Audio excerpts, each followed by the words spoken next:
Dekat surat Al-Alaq, surat 96 ayat 16, di sini diceritakan a lying sinner forlok, ubun-ubun orang yang mendustakan dan durhaka. Di sini dijelaskan bahwa Allah sangat spesifik di sini bahwa orang yang berbohong itu dari jidatnya, dari ubun-ubunnya, dari forlok, dari jidatnya. Nah, begitu kita The Art of Lying, kita buka dari Scientific American. Ilmu menipu atau ilmu berbohong.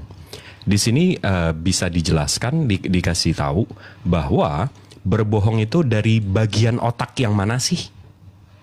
Studi pencitraan otak telah berkontribusi pada pandangan bahwa berbohong umumnya membutuhkan lebih banyak usaha daripada mengatakan kebenaran dan melibatkan korteks prefrontal.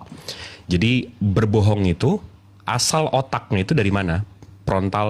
Prefrontal cortex. Kalau kita search prefrontal cortex itu dari mana sih? Dari bagian mana sih? Rupanya dari bagian jidat. Jadi Allah sudah mengatakan hal yang sangat spesifik kalau orang berbohong itu asalnya dari jidat. Sementara kita pelajari rupanya kalau kita berbohong itu rupanya menggunakan otak bagian depan, prefrontal cortex. Nah, ini penutupnya, ini ayat penutupnya. Di Al-Fussilat surat 41 ayat 53. Kami akan memperlihatkan kepada mereka tanda-tanda kami di segenap penjuru dan pada diri mereka sendiri. Jadi Allah sudah menunjukkan kebenarannya di segala penjuru, dari laut, dari otak, dari bintang, dari embriologi, dari Big Bang Theory. Kami akan memperlihatkan kepada mereka tanda-tanda kami di segenap penjuru dan pada diri mereka sendiri. Sehingga jelaslah bagi mereka bahwa Al-Quran itu adalah benar. Tidak cukupkah bahwa Tuhanmu menjadi saksi atas segala sesuatu? Sebenarnya Allah sudah bilang sama kita bahwa Dia akan menunjukkan kemahaan beliau itu dari segala penjuru, segenap penjuru, dan dari hati kita sendiri, otak kita sendiri. Tapi apakah kita mau menerima? Makanya dijelaskan bahwa semua manusia itu semestinya masuk surga bagi yang mau. Bagi yang mau membuka matanya, bagi yang mau membuka hatinya, bagi yang mau menyembah Tuhan, pencipta langit bumi berserta isinya, dan mendengarkan firman-firmannya. Jadi di situ aja. Kalau ada yang mau nanya, silakan.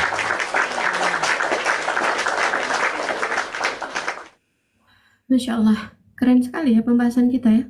Kayaknya seluruh alam semesta ini dibahas pada pagi ini ya.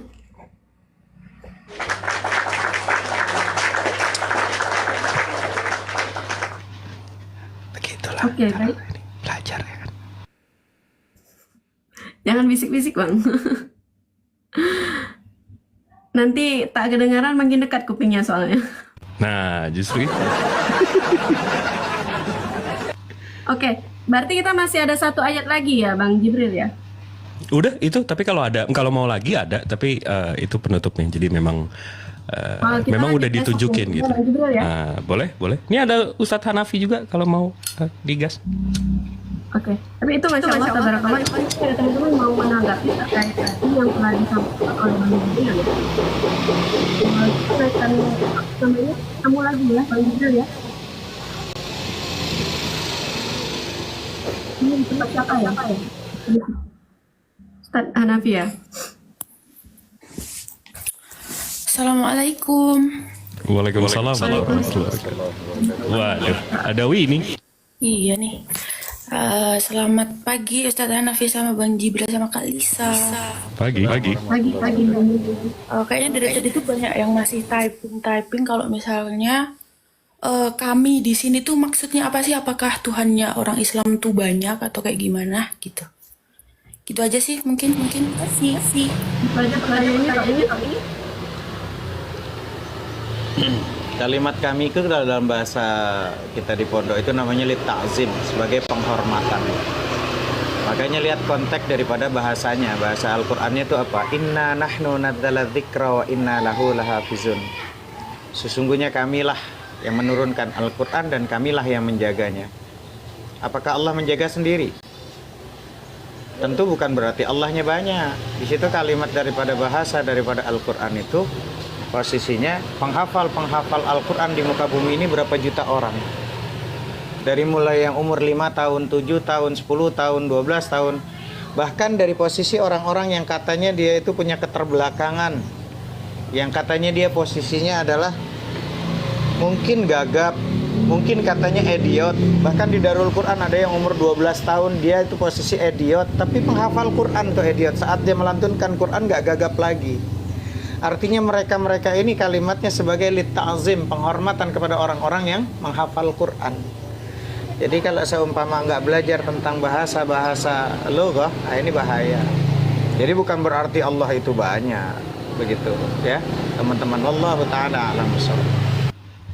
Izin melengkapi jawabannya udah keren banget, tapi saya melengkapi aja.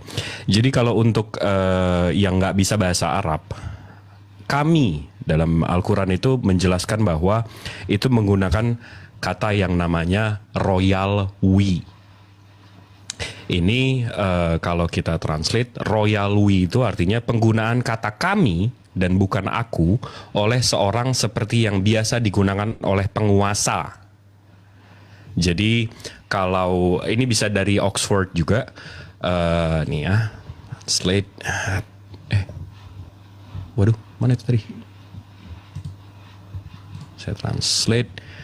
Penggunaan kata kami dan bukan saya oleh satu orang seperti yang digunakan secara tradisional oleh raja dan ratu di masa lalu. Jadi kalau kerajaan atau empunya kerajaan atau yang mempunyai power absolut itu biasanya menggunakan kami. Itu namanya royal we. Nah, tapi di dalam Al-Quran itu Allah sangat menggunakan kata aku dan kami itu sangat spesifik.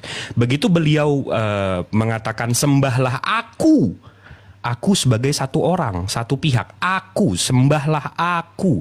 Tapi begitu melindungi Al-Quran, menjaga Al-Quran, menggunakan kami dengan segenap kekuatan beliau.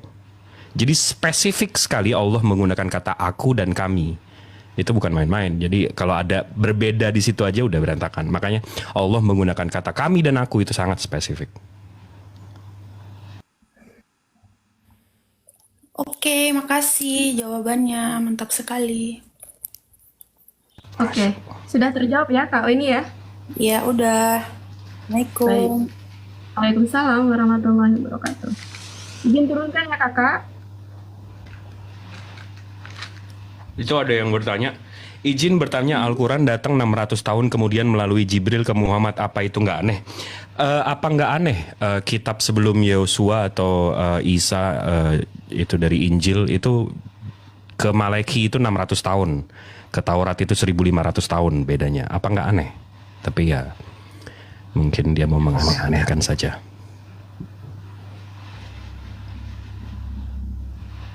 Di kamera. Naik ke atas saja kalau yang tanya-tanya camping di bawah itu.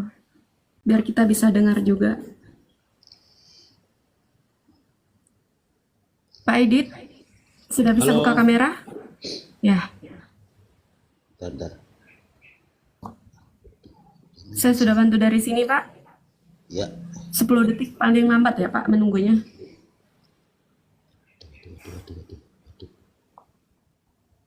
Delapan, 7. Udah singkat aja mau saya tanyain ini, kalau bisa dimengerti, walaupun kamera saya nggak bisa kelihatan di sana. Saya suka banget sama hostnya dengan cara-caranya. Saya suka banget. No comment. No comment. Lanjut.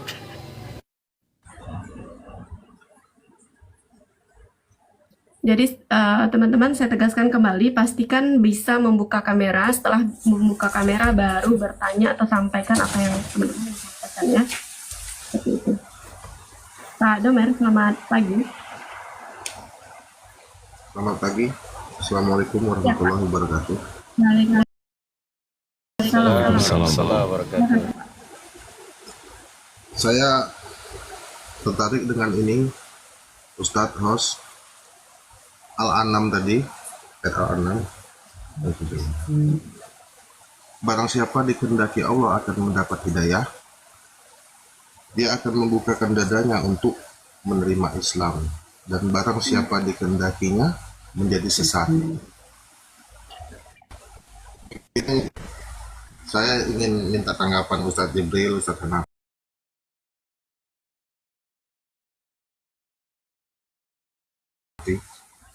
Selama ini saya berpendapat secara pribadi bahwa surga dan neraka diciptakan itu nggak bakalan, maksud saya neraka diciptakan nggak akan bakalan kosong, pasti ada isinya. Sesuai dengan ayat Al-An'am, jadi orang kafir ya udah tempatnya memang di sana. Maksud saya mau saya tanyakan ke Ustadz Jibril dan Ustadz Hanafi, bagaimana tanggapan Ustadz tentang pendakwah-pendakwah yang sering kita lihat berdakwah kepada orang-orang kafir? Karena kalau saya secara pribadi, ya udah memang mereka di sana, tempatnya di sana, hitung-hitung ngurangi saingan kan. Baik, sudah pertanyaannya Pak? Iya, terima kasih. Baik, silakan Bang Badrul dan menanggapi. Oke. Jadi Bang Domer, di mana ayat tadi yang dibacakan sama Bang Domer? Wa'iyadzubillah, bismillahirrahmanirrahim. Faman yuridillahu ayyahdiyahu yashrah sadrahu lil Islam.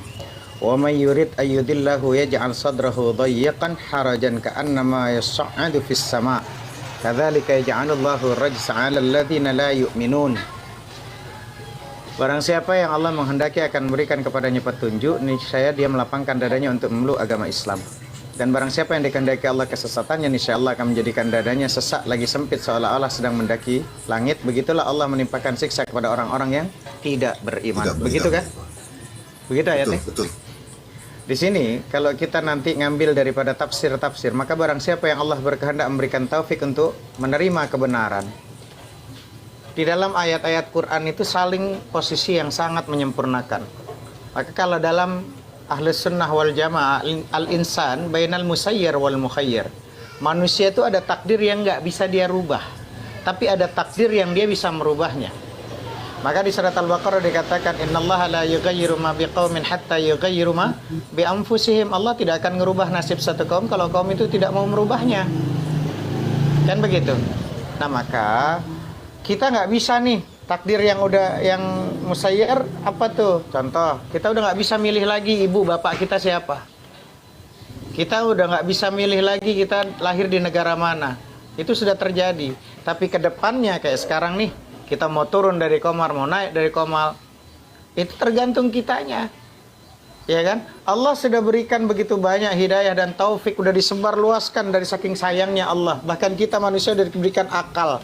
Untuk bisa mencerna itu bukan cuma panca indera penglihatan, pendengaran, perasa, pengecap, bahkan akal ini Allah berikan kepada kita manusia untuk berpikir.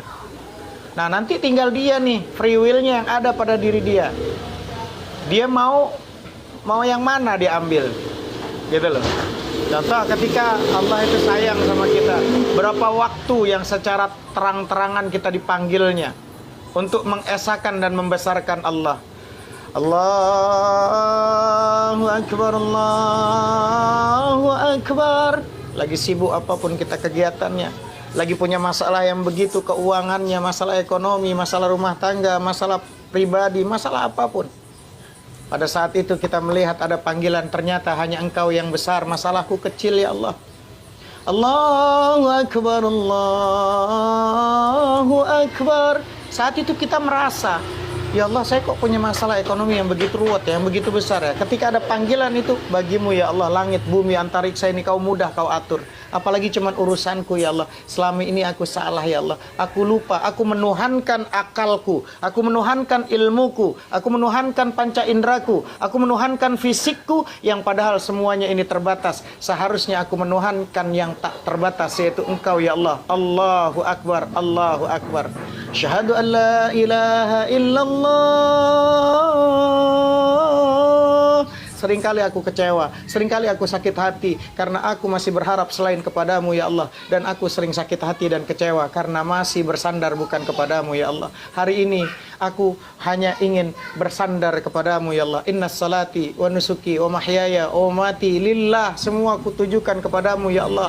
Itu yang terjadi karena kita masih memahami Tuhan tetap pada dimensi kemanusiaan. Seakan-akan kita berpikir, kok begini ya, kenapa begini ya. Itu yang membuat otak kita koslet karena kita memahami Tuhan tetap pada dimensi kemanusiaan. Laisa kamislihi syai'un fil ardi, tidak ada yang menyerupai di muka bumi ini. Ingat, kita bisa melihat sesuatu itu karena pakai mata ini dan tidak terhalang. Ada tahu ini Bang Domer apa? Korek. Kalau kita tutup Bang Domer bisa kelihatan?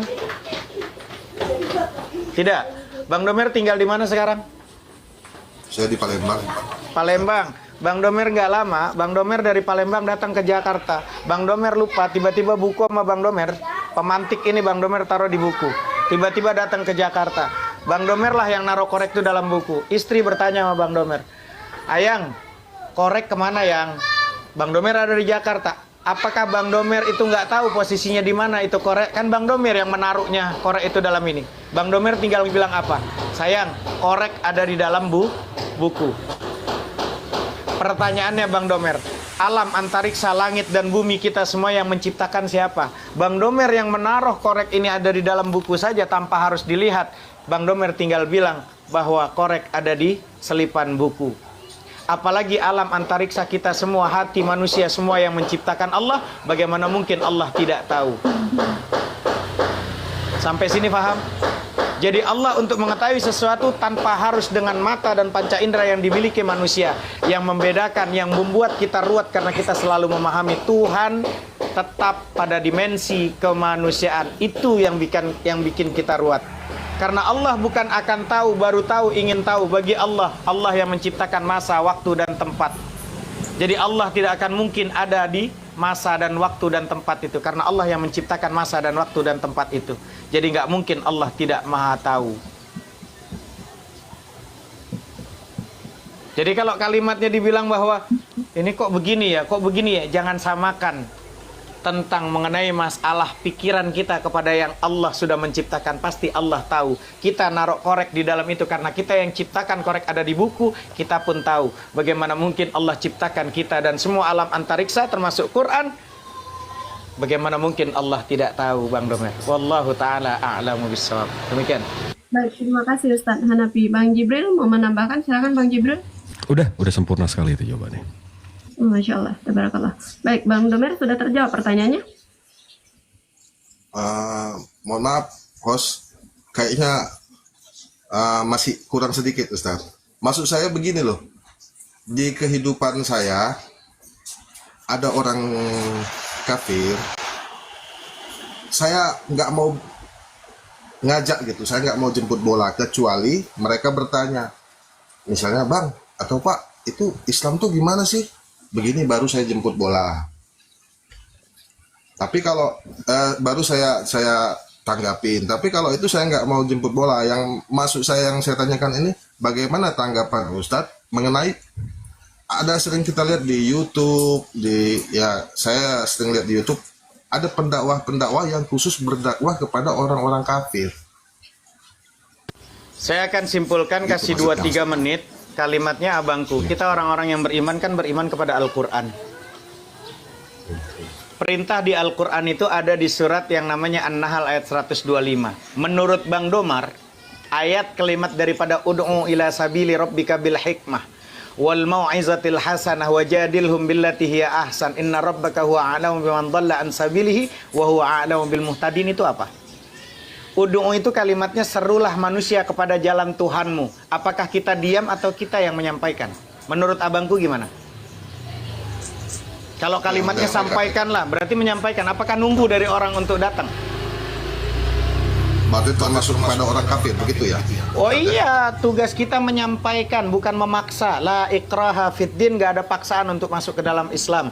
Qad tabayyana rusydu, karena kebenaran itu sudah nampak. Bagaimana menjelaskan tentang pelangi kepada orang buta?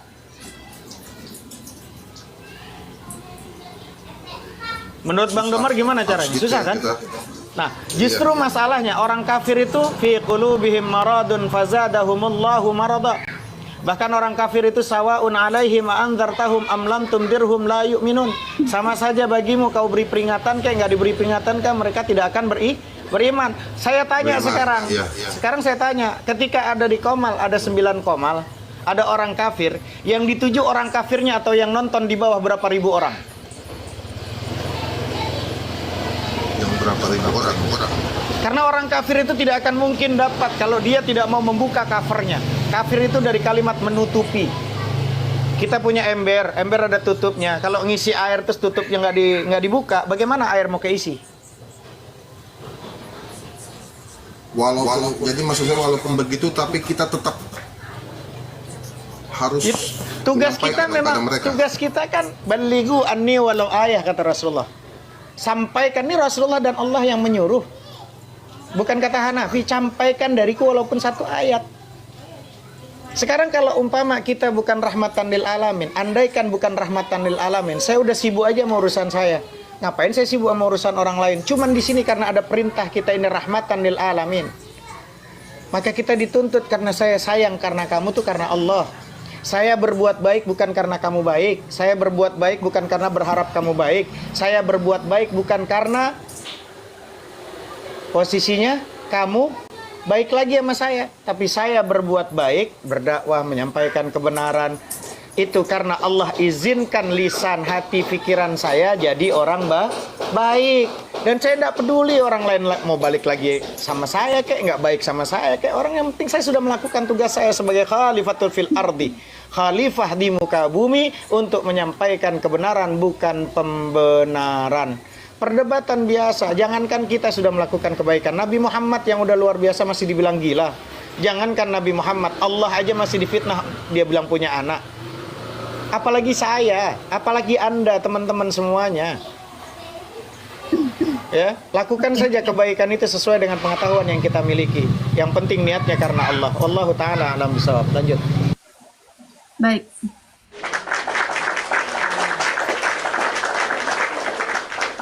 Domar, sebelum saya turunkan Bapak, saya mau tanya lagi. Bapak paham apa yang disampaikan oleh Ustadz Hanafi? Paham dan puas.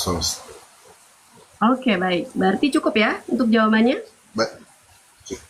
Cukup ya. Cukup Terima ya? kasih Ustadz Hanafi, Ustadz Jibril, host. Cukup, Mas. Baik. Saya bukan Terima kasih, Ustadz, Mas. Abang. Assalamualaikum Saya bukan Ustadz, warahmatullahi Abang. wabarakatuh. Waalaikumsalam.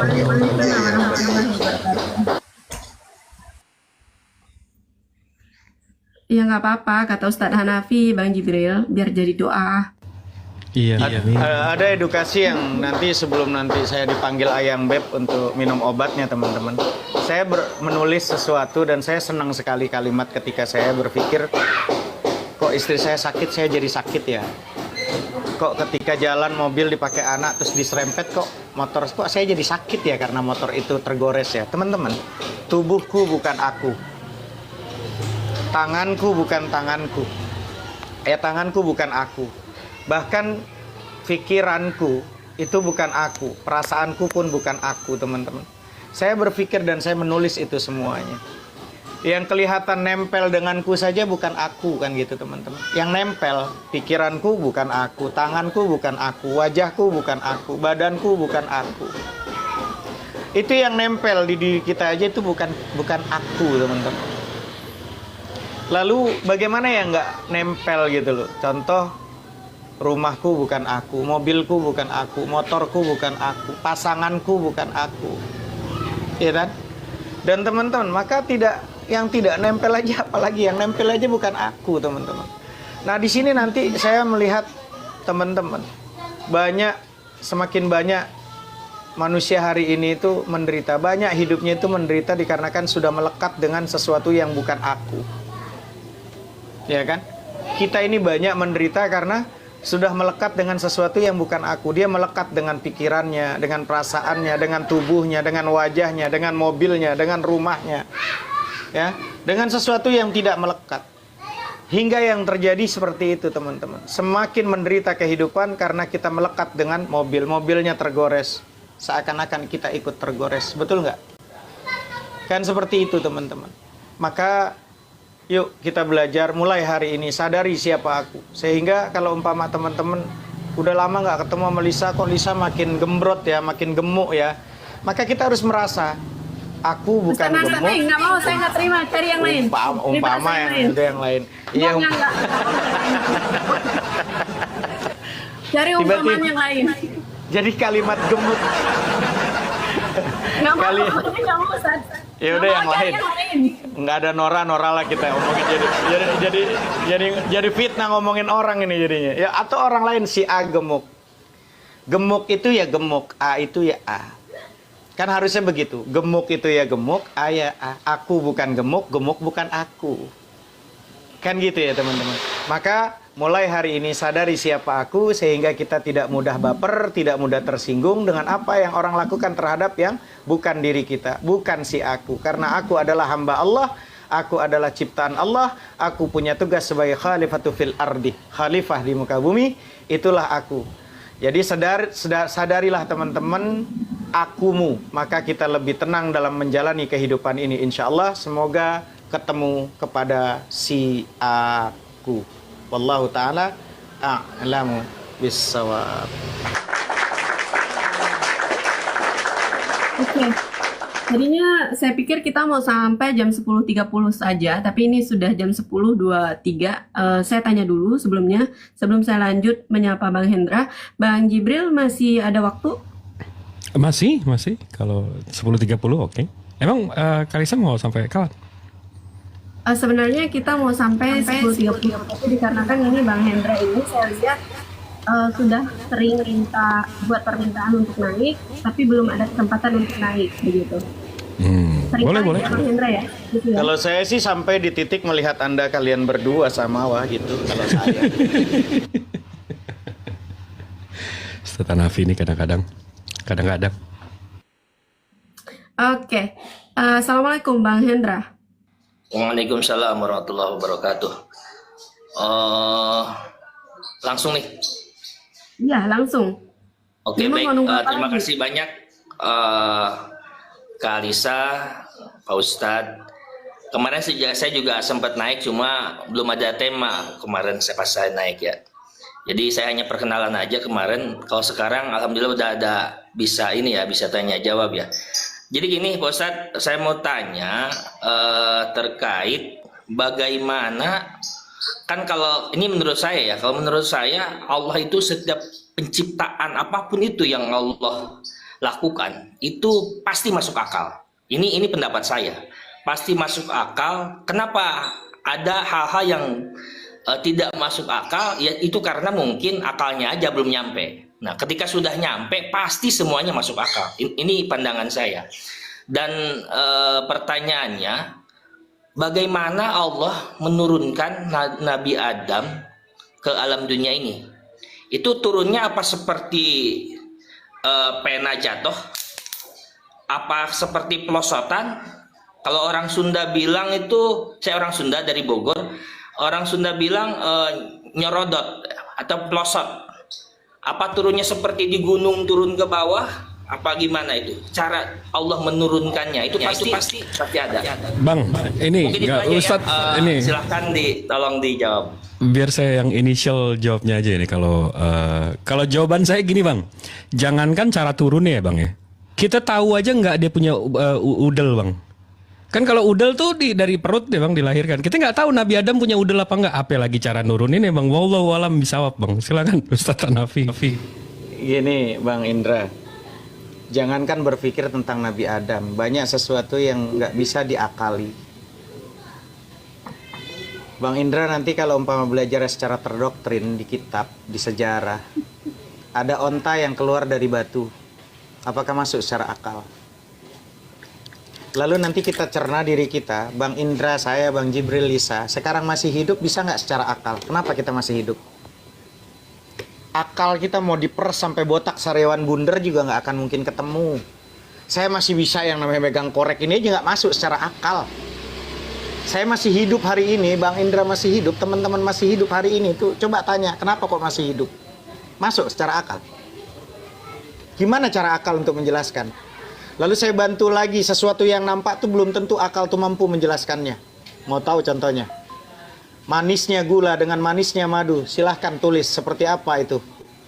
Urai dengan akal dan kemampuan public speaking Anda dengan tulisan-tulisan bahasa Anda. Mampu nggak menjelaskan bagaimana manisnya madu, bagaimana manisnya gula, bagaimana manisnya jeruk, bagaimana manisnya apel, bagaimana manis, semuanya berbeda-beda, tapi tetap manis. Tapi jelaskan gimana caranya. Hancur lebur semuanya, maka ada kalimat tafakkaru fi khalqillah wala tatafakkaru fi dzatillah. Berfikirlah kamu tentang ciptaan Allah, jangan kau berfikir tentang zat Allah. Kau berfikir tentang ciptaan Allah, hancur dan kau tak mampu sampai dalam kalimat subhana ma khalaqta hadza batila. Maha suci engkau ya Allah, di mana kau tidak akan mungkin menciptakan itu sia-sia semuanya. Karena akal kita terbatas, panca indera kita terbatas. Justru lakukanlah sesuai dengan kadar yang kita punya. Jangan melampaui yang kita tidak mampu. Ingat, banyak orang-orang pondokan, orang-orang pengajian stres gara-gara belajar tanpa guru. Ada kan? Banyak kan? Nah, karena dia melampaui, memaksa dirinya. Karena itu, yuk lihat, mata ini dikasih sama Allah, udah lihatnya yang enak-enak. Kuping yang ada, dengernya yang enak-enak. Lisan dikasih bisa bicara, bicaralah yang nikmat-nikmat, jangan nyakitin orang. Pikiran yang ada, yuk harus selalu berhusnuzon, baik sangka dengan apapun. Jadi nggak usah kita melampaui sesuatu yang, saya tuh kalau sesuatu yang nggak nyaman, saya buang ke tempat sampah. Ada pikiran nggak enak, buang ke tempat sampah. Mantan aja kalau perlu saya buang ke tempat sampah, Bang Indra. Mantan. Karena mantan tuh masa lalu, nggak penting gitu loh. Jadi kalau hal-hal yang nggak penting nggak perlu. Apalagi kita mikirin Nabi Adam. Terus berubahkah ekonomi kita? Menjamin masuk surga kah kita? Hah? Itu yang maksud saya. Jadi yuk, ketika kita membahas sesuatu, jangankan akal untuk membahas sesuatu yang terlihat aja akal terkadang sengklek untuk menjelaskannya, tak mampu untuk menjelaskannya.